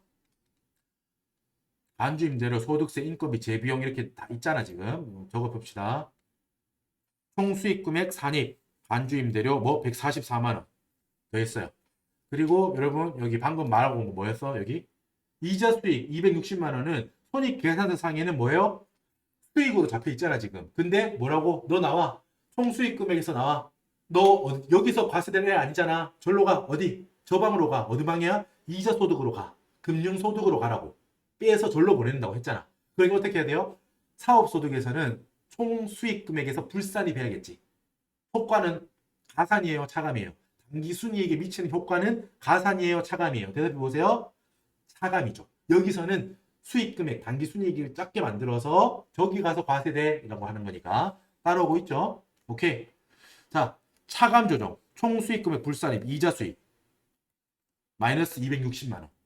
이거는 왜 마이너스 260만 원 해줘요? 넌 여기 있을 애가 아니란다. 이자 소득으로 가서 저기서 과세 대령이라고 한다고 했습니다. 됐죠? 넘어갑시다. 자, 오른쪽에 있는 2개를 이제 분석 다 했어. 오른쪽에 있는 2개를 다 분석했어. 여기 적었죠? 이자 수익 260만 원 밑에 제가 필기해뒀네요. 이자 소득으로 과세될 거야. 그러므로 사업소득에서는 총수익 금액에서 제외하렴. 총수익 금액 불산입 하렴이라고 하는 거예요. 됐어? 자, 왼쪽 뭐 재비용, 인건비, 소득세, 단기 순이익 이렇게 있는데 일단 비용이 3개죠? 3개만 체크하면 되겠지? 뭔가 자료를 보면서 재비용 볼게요. 밑에 재비용 자료가 있네. 마침 재비용. 여러 비용이 있는데 그 중에서 봐봐요. 이석이 가족이 거주하는 주택 3. 주택 3은 임대하는 게 아니라 지금 우리 집에 살잖아. 이석이 가족이 살고 있잖아. 관련 재산세 400만 원이 포함되어 있으며 자, 여기 봐봐. 그렇다고 했지? 여러분 재산세는 봐봐. 이거는 내가 부담해야 될 세금인 거지. 이게 뭐다? 사업자, 사업 관련한 그게 아니잖아. 그지? 여기 봐. 사업자의 이거 가사 관련 지출 경비로 봅니다. 그냥 네가 내야 될 건데 이걸로 필요 경비로 빼냐 이거야. 알겠죠? 사업자의 가사 관련 지출 경비로 보기 때문에 필요 경비로 보지 않습니다. 자기가 사는 거에 대한 재산세를 왜 그 사업에 넣어? 그지? 주택 사면 내가 사는 데잖아. 그지? 내가 살고 있는 데지 임대 사업하고 상관없잖아 거기는. 그렇기 때문에 그냥 가사, 자기 집에 관련된 지출 경비 보기 때문에 그건 필요 경비로 인정하지 않습니다. 자, 이거 연습해 볼게요. 자, 회사는 이석이는 재비용 1,440만 원 중에 400만 원만큼을 주택 3 관련 재산세로 400만 원을 비용으로 넣었습니다. 근데 우리는 이걸 판단해 봤더니 야, 그거는 과세 관련 경비니까 필요경비 아니잖아. 필요경비 불산입하면 되겠지. 자, 이 경우 어떻게 처리돼요? 필요경비에서 불산입한다는 거는 어떻게 돼? 결과적으로 당기 순이익에 미치는 영향은 어떻게 돼요? 가산 항목이에요? 차감 항목이에요? 누가 차감 항목이래? 비용에서 차감되는 거야. 아까 말했잖아. 아까 주의해야 돼요. 헷갈리기 쉽다고. 비용에서 차감된다는 거는 결국 당기 순이익 입장에서는 커지는 거라고 했지? 가산 항목이라고. 비용은 줄어들 거야. 비용은 제 비용 1,440만 원이 아니야. 너 나와. 400만 원 나와. 1,040만 원만 비용이야. 400만 원만큼 비용 부인할 거야. 필요경비 불산입 400만 원 할 거야. 가사 관련 경비 400만 원. 맞아요. 그거는 맞는데 뭐야? 필요경비가 줄어드는 거니까 결과적으로 최하단에 있는 당기순이익은 늘어나는 거죠. 가산되는 거지. 가산조정 항목이죠. 필요경비 불산입은 가산조정 항목입니다. 봐봐. 자, 필요경비 불산입, 재비용 중 주택 3 관련한 재산세, 가사 관련 경비. 여러분 여기 아무거나 적어도 돼요. 이따가 여러분 항목을 적을 거 아니야. 여기 법인세도 마찬가지인데 제가 요것도 중요한 말인데 법인세도 여러분 항목을 과목을 적는 게 있어. 과목. 예를 들면 뭐 송금불산입, 뭐 감가상각비 한도 초과 300만 원 유보 여기 할 때 감가상각비 한도 초과 여기 있잖아. 이 여기를 과목이라고 하는데 과목명. 그 과목명은 여러분 아예 말도 안 되는 것만 아니면은 다 통용됩니다. 정확하게 뭐 토시 한자까지 맞아야 되고 이런 게 아니야. 예를 들면 감가상각비 그냥 적고 500만 원 유보해도 누가 봐도 그건 감가상각비가 한도 초과가 됐으니까 송금불산입 하는 걸 거 아니야. 말이 너무 빨라졌네요. 마음이 급해요. 1시간 10분이 넘고 있어가지고 여러분들 지금 여기까지 안 들으실 확률이 높아. 그래서 제가 딜레마에 빠지는데 그래도 강의는 할 겁니다. 설명을 안 할 걸 안 할 수는 없어요. 길어진다고 해서. 자, 아까 말을 계속하면 재정 과목명은 그렇게 중요한 게 아니야. 감가상각비 한도 초과, 감가상각비 만약에 그게 건물에 대한 감가상각비라면 건물 감가상각비 뭐 이렇게 적어 아무거나 상관없어. 그죠? 뭐 엄청 생뚱맞게 말도 안 되는 거 적으면 안 되겠지. 감가상각비 한도 초과하는 칸에다가 뭐 갑자기 뭐 매출 적고 그런 거 적으면 안 되겠지. 하지만 그 관련된 이름이라면은 상관없어. 그걸로 틀렸다고 하지 않아요. 여기도 제가 이거 설명을 위해서 만약에 뭐 재비용 중 주택 상 관련 재산세 이렇게 적었는데 여러분들 뭐 이렇게 적어도 당연히 만점이에요. 근데 이렇게 안 적고 뭐 가사 관련 비용 400만 원 이렇게 적으면 당연히 그것도 만점이야. 알겠죠? 이거를 표현하고자 한다라는 것만 보여주면 돼요. 교수님한테. 알겠죠? 400만 원만큼은 가산 조정이라는 거 잊지 마. 비용 자체는 재비용 1,440만 원에서 400만 원을 제외하는 거지만 빼는 개념이지만 비용을 빼는 거기 때문에 결과적으로 단기 순이익에는 플러스 효과라는 걸 여러분들이 이제 알고 있을 거라고 생각해요. 됐어. 자, 밑에 볼게요. 인건비는 1,200만 원인데 보자. 1,200만 원은 전액 이 석유의 급여이다. 여러분 요거는 그거하고 똑같아. 아까 전에 자료 1번에서 제조업에서도 얘가 이걸 비용으로 넣었지. 논리가 똑같아. 여러분 대표자 본인이 가져가는 그 월급이라고 하는 그거는 명목은 월급이라고 되어 있더라도 비용 처리하면 안 돼요. 뭐 이거는 자기 거 그냥 자기가 가져가는 거야. 그 뚜껑 열고 금고에서 자기 몫을 가져간다고 생각하는 거예요. 법인이라면은 주주가 배당받아가는 거라고. 최종적인 결과물을 분배받아가는 거지 최종적인 결과물이 얼마인지를 계산하는 지금 단계에서 비용으로 뺄 게 아니라고 지금. 알겠죠? 아까 말씀 안 드린 거. 예, 반대로 여러분 법인이다. 회사다 회사. 법인이라면 그 회사 대표의 법인은 급여는 어때요? 당연히 비용이에요. 그지? 법인은 독립된 법인 인격체야. 법인이라고 하면 법인세에서는 만약에 대표자 급여가 있으면 그건 당연히 송금이야. 당연히. 얘도 고용돼서 일하는 거 아니야. 그죠? 주주들이 주인이지. 이 대표자가 주인이 아니잖아. 회사는. 주식회사를 지금 가정하니까. 그죠? 다른 거 생각하지 마. 한 명의 삽대에서 갑자기 이런 생각하지 마. 그냥 주식회사라고 가정하면 우리가 주식회사 할 거니까 주식회사라고 하면 대표자도 그냥 고용되어 있는 사람일 뿐이잖아. 전문 경영인일 뿐이잖아. 그렇기 때문에 법인세에서는 대표자 급여라고 나오면 송금이 맞아요. 근데 이 소득세에서는 내가 주인이야. 내가 주주야. 주주. 쉽게 말하면. 이 회사의 주인이야. 대표 경영자이면서도 주인인 거야. 소득세에서는. 그렇기 때문에 경영자에 대한 월급은 인정하지 않는 거야. 주주에 대한 월급은 인정하지 않는 것처럼. 그렇기 때문에 비용으로 인정하지 않습니다. 참고로 말씀드렸어요. 자, 어때? 그러니까 대표자 급여 1200만 원 전부 다 필요금비 불산입해야겠지. 똑같은 거야. 필요금비 불산입은 가산조정이다. 맞죠? 여기 와봐. 필요금비 불산입 대표자 급여 1200만 원. 됐죠? 다 와갑니다. 조금만 힘내주세요. 자, 이제 뭐가 남았다? 지저분하니까 조금 치울까요? 치워도 지저분하죠? 자, 보세요. 소득세 60만 원이 있는데 이거는 여러분 요거 딱 외워야 돼. 너무 땡큐야 이거. 여러분 법인세 문제에서도 무조건 나오거든요. 제일 앞에 나와. 법인세 비용 얼마다. 법인세 비용 얼마다. 여기서도 소득세 얼마다 지금 나오지. 여기 나온 거잖아. 보자마자 여러분 생각할 필요도 없어 이거. 계산하고 뭐 숫자가 적어지고 커지고 이럴 게 없어. 주어지거든요. 소득세 얼마다. 법인이라면 법인세 얼마다 이렇게 나와. 법인세 비용 얼마다. 손익계산서에 있는 법인세 비용은 얼마다 이렇게 나오거든요. 그걸 보자마자 계산할 것도 없어. 그냥 송금 불산입 하면 돼. 소득세라면 필요경비 불산입. 법인세라면 소득 처분까지 말씀드리면 송금 불산입, 법인세 비용 땡땡땡땡 얼마 땡땡땡땡 기타 사유 유출이야. 거기까지 외워. 법인세는 무조건. 그거는 너무 땡큐야. 계산할 게 없거든. 무조건 송금 불산입 기타 사유 유출해야 되는 거야. 맞죠? 소득세도 논리는 똑같아요. 그냥 보자마자 송금 불산입, 필요경비 불산입 해주는 거예요. 이거는 왜 그런지 설명드릴게요. 알고 한 번만 설명드릴게. 이해가 되고 나면 무조건 그냥 하면 돼요. 필요경비 불산입 60만 원. 가산 조정이니까 뭐 정답까지만 보고 올까요? 이렇게 필요경비 불산입 소득세 60만 원 더해주면 된다고요. 그럼 어때? 결과적으로 가산 조정, 차감 조정, 가산 조정 4개. 교수님께서 4개라고 친절하게도 박스 주셨잖아. 차감 조정 1개 주셨지. 다 계산했더니 얼마라는 거야? 2,944만 원. 그죠? 이게 여러분 뭔데? 지금 물음 2번 다 푼 거예요. 그지? 물음 2번 다 푼 거야. 제가 지금 이제 소득세 요거만 말씀드릴게요. 법인세, 소득세 둘 다 똑같은 논리입니다. 이거를 필요금의 불산입 혹은 송금 불산입 하는 논리는 둘 다 똑같아요. 이게 왜냐하면 읽어볼게요. 보라색 읽어봐. 법인세를 보자마자 법인세 비용이라고 적혀있는 우리가 그 문구를 보자마자 송금 불산입 하는 것과 마찬가지입니다. 이거 송금 즉 필요경비가 아니라 이 법인세 비용이나 소득세는 이익 처분의 성격으로 본다는 거야. 응? 이건 결과적으로인데 무슨 소리냐면 자 우리가 지금 하려고 하는 게 뭐예요? 우리가 지금 이렇게 막 막 머리 아프게 막 총수익 끄면 뭐 산입하니 뭐 불산입하니 막 이렇게 하는 게 결과적으로 내가 소득세를 얼마 내는지를 계산하고 있잖아.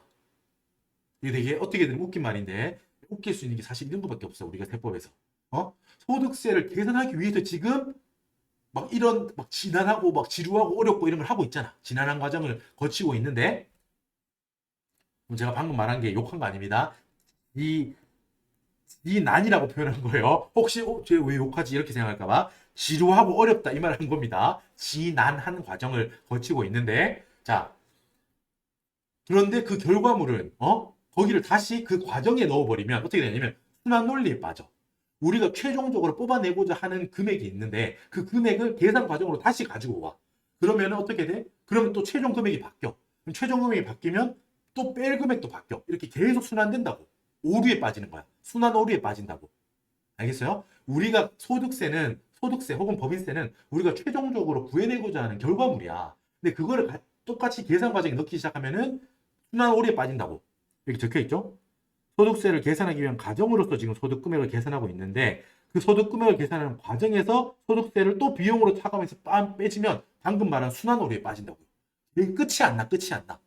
결과물을 또 과정에 대입하고 그럼 결과물이 또 바뀌겠지. 그 결과물을 또 이렇게 오류가 생긴다 이 말이에요. 결과적으로.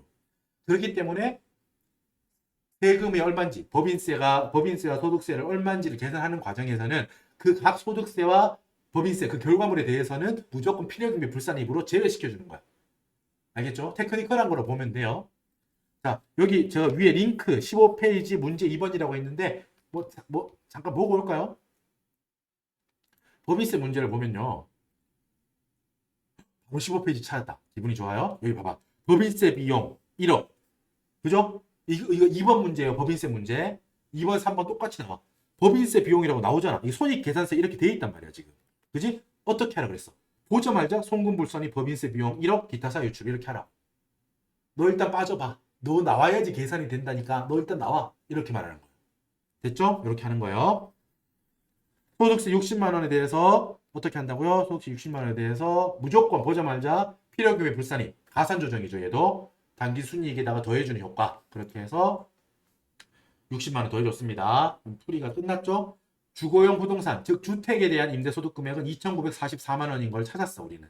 이거를 답에 적었다 생각하면 어떻게 돼요? 단기 순이익 1,400만 원이고, 여러분, 제가 밑에 옆에 산출 근거는 뭐 이렇게 뭐 저 간단히 적었는데 말했죠. 뭐 엄청 많이 적고 싶어도 칸 자체가 그렇게 안 많죠. 엄청 크지가 않아. 재무에 우리가 회계실무처럼 막 10장 이렇게 주고 네 마음대로 써라 이렇게 안 해요.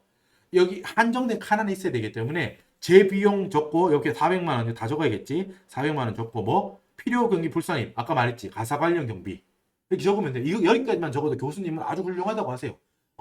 이 친구가 가사 관련 경비는 사업소득 금액에서 금액 계산하는 과정에서 필요 경비로 인정되지 않는 걸 너무 잘 알고 있구나. 이렇게 할 거야.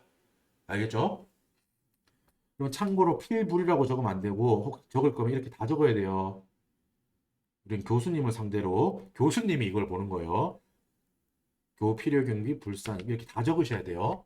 알겠죠? 필불 이런 건 제가 그냥 강의를 위해서 짧게 그냥 눈에 확 들어오게 그게 목적이에요. 눈에 확 들어오게 숫자도 이렇게 줄여서 100만 단위로 쓰는 거고 약자도 이렇게 쓰는 거예요. 알겠죠? 인건비도 봐봐. 1,200만 원 필요금의 불산입인데 대표자 본인급여 이렇게만 적으면 돼. 여기에다가 뭐 이거 구구절절히 적는 거 아니에요? 교수님께 드릴 말씀이 있습니다. 적으면서 여러분 교수님 대표자는 인출금 대표자가 가져가는 돈은 인출금을 자기들이 처음에 납입했던 그거를 인출하는 걸로 봐야지 인출해 가는 걸로 봐야지 필요경비로 보면 되겠습니까? 막 이렇게 편지를 쓰면 안 돼요. 이것만 적으면 돼 그냥 대표자 본인급여 필요경비 불산이 이렇게만 적으면 됩니다. 알았죠? 소득세도 뭐 순환 오류 뭐 이런 거까지 다 적을 필요 없어요. 적어도 그 정도는 길지 않으니까 적어도 상관없겠지만 그냥 필요경비 불산입 소득세 이렇게 적으면 돼요. 간주 임대료 같은 경우는 계산하는 식은 적어줘야 돼. 제가 말했듯이 뭐 3주택은 이럴 때 체크하고요. 이렇게 다 못 적어. 시간 없어. 그럴 시간 없다고. 판단을 혼자 해서 이 계산하는 과정 정도만 적어주고요. 굳이 적고 싶다면은 짧게 3주택으로 3주택 간주 임대료 대상 이렇게 짧게 적는 건 괜찮아. 교수님께서 아주 좋아하시겠지. 하지만 그렇게까지 간결하게 적기는 엄청 힘들거든요. 수험생 입장에서. 너무 장황한 거는 최악이야. 시간이 모자란다고. 알겠죠? 막 장황하게 가서 관련 경비를 한 페이지 다 쓴다고 해서 합격시켜주고 이런 거 아니야. 알겠죠? 심플하게 적고 내가 뭐 표현하고 싶은 게 있다면 어느 정도는 해도 되는데 시간이 너무 오래 걸리면 안 된다 이 말이에요. 됐죠? 주거용 부동산 임대 소득 금액 결국 봐봐. 아까 말했지 2,944만 원 여기까지. 여긴 적을 거 따로 없어요. 위에 다 해서 이게 나온 건데 뭐. 됐죠? 가산 조정, 단기 순이익에다가 가산 조정, 차감 조정 해서 뭐 이게 나온 건데 뭐. 굳이 적을 거면 이거 한번 적고 1,400만 원 더하기 가산 조정의 합계 여기 있겠지. 차감 조정의 합계 260만 원. 여기에다 그냥 단기 순이익, 가산 조정 얼마 더하고 빼기 차감 조정해서 이게 나왔다. 뭐 이것만 적든가. 안 적어도 돼요, 이거는. 아까 말했듯이 그것도 마찬가지고. 그죠? 총 수익 금액에서 필요금비 뺀 게 사업소득 금액이었잖아. 오른쪽에 적는 거. 굳이 적어도 되고 안 적어도 돼요. 아까 제가 꼭 적어야 된다고 말했던 것 같긴 한데 그건 안 적어도 괜찮습니다. 대세 지장 없어 이거는. 위에 맞았는데 뭐. 다 똑같이 다 있는데 뭐. 자, 됐죠? 여러분 시간이 꽤 걸렸는데 그만큼 설명을 이제 자세히 하다 보니까 늦었습니다. 말씀드렸듯이 관련된 세법 규정 그리고 그 관련된 세법 규정에 뭐 필요한 경우 취지까지 말씀드리고 계산하는 과정도 말씀드리고 있고 그 계산 과정을 답안 양식에 적는 것까지 다 말씀드리고 있어요. 뭐 계속 반복하는 말이지만 조급해할 필요 없어요. 이게 강의 시간이 길지만 한 회차를 풀더라도 어떻다고요? 이런 식으로 완벽하게 정복하고 나면 자신감이 생길 거야. 다른 회차, 여러분 다음 회차를 응시할 때 이거하고 비슷하게 나오거나 당연히 변화가 좀 있겠죠? 그렇더라도 내가 아는 것만 적어도 어떻게 50, 60은 받을 수 있다고.